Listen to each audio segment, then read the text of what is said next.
Okay, to prenup or not to prenup? And that is the basic question that we will be asking today on the Law Talk with Lauretta-M. Okay, you know how, a prenup, it's also called a prenuptial contract or antenuptial contract. It is a contract that you sign to divide your property when you get into marriage. So in terms of many customs in South Africa specifically, is that people will usually marry in community of property. Yes, so that means all your property that you have acquired before or even after marriage is required a share of 50-50 between the two parties in a marriage contract.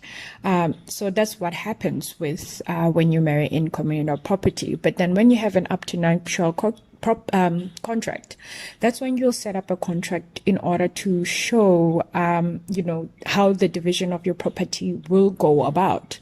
You can have it with accrual or without accrual.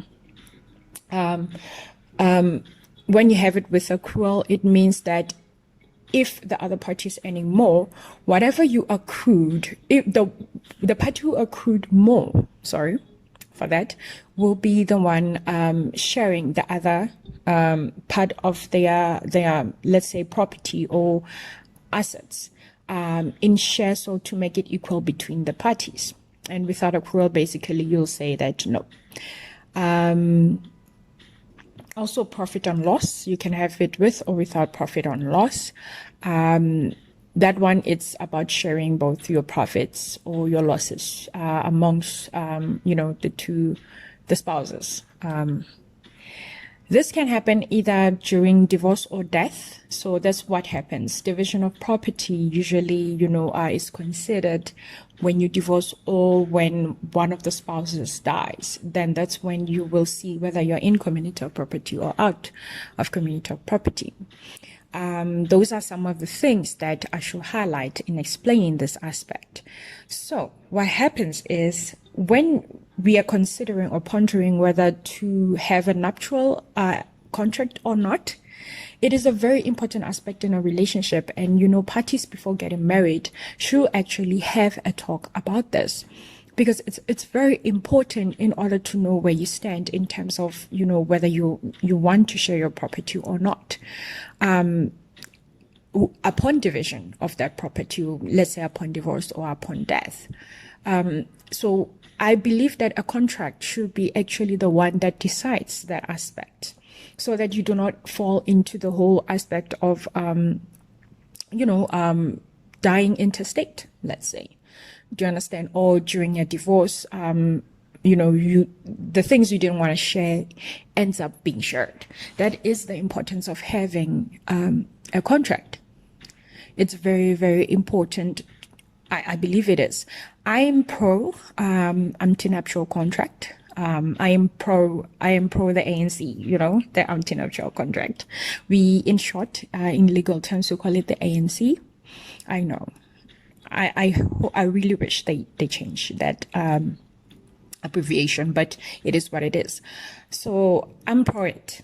But then other people will be against it, and they say that, no, you know what, it's a 50-50 world, we need to 50-50. Some people will go like, no, I've invested myself within the relationship, so why, when we divorce or when I get married, don't I get the share of the things that we acquired together? Irregardless of whether I was a housewife or I was working. So we should share everything as we have actually decided to come into union. So being in union actually means that what is mine is yours and what is yours is mine.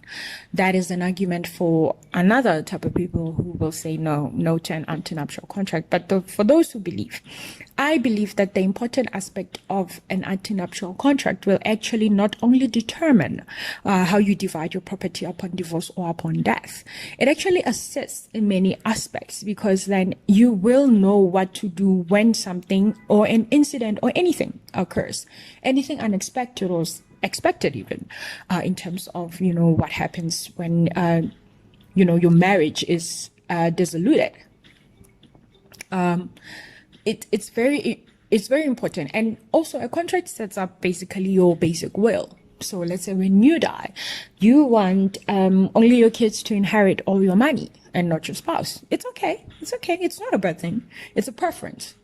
Just like you have a choice to enter into a marriage, you also have a choice in determining whether the assets you've acquired over your lifetime, who you want to have, who should have those assets. That is a personal choice. I believe in the world that we live in, everything is about choice, and we should make it about choice. So whether to nuptial or anti-nuptial,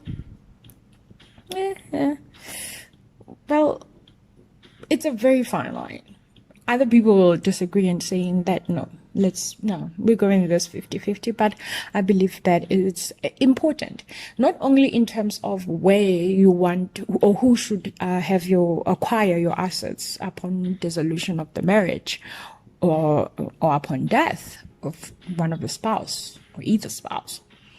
It also determines the aspect of especially when you're going to acquire a lot of assets in your lifetime and you are going to be prominent in that regard, it will be very important to divide it, because then when you get solvent or liquidated for whatever reasons, they will look at the entire property. So, but then when the property is split, I believe that the other spouse who's going under solvency can go under solvency by themselves. And then the other partner, you can assist in that regard. Your finances won't be touched. It won't be harmed in any way. Then the marriage will still have some liquid assets available in order to allow you guys to live your life and rehabilitate after solvency. So it is important in that aspect also.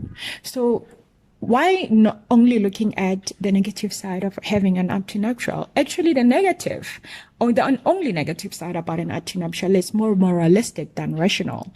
But then when you start to rationalize it, you realize having an antinuptial contract is not actually about defying the other party or showing how powerful you are or how much assets you have acquired over time or showing how much you have, or you hate the other spouse, or you're planning a divorce in the future. No, those are more empathetical reasons, and they have nothing to do with logic and reasons. You need to rationally think about things. It is important. So when you enter into a marriage, make sure that you know and you talk to your spouse about this. It is a conversation between two people. Have a talk. What do you think we should do? And then, if you believe that in having an antinuptial contract, then address this. Let your spouses know, no, in cases of 1, 2, 3, this will happen 1, 2, 3, 1, 2, 3. And because you have other choices like profit and loss and accrual, it's actually brilliant to have that. So please consider this, but I am pro antinuptial contract, not because I'm setting myself up for divorce, but because on many rational grounds that I'm thinking of, it will be better to have an antinuptial contract. So if I am a proper lawyer, I will advise you to have an antinuptial contract. That is all for me from this week. I hope you enjoyed Legal Talk with Lauretta-M, and I'll see you next time. Let's talk more of the legal stuff. Okay, tell me what you think. Any questions that you might have, you may just write them down below. Or send me an email. I don't know. You'll see my details below. But then thank you for joining me in the Legal Talk with Lauretta-M. Enjoy the rest of your day.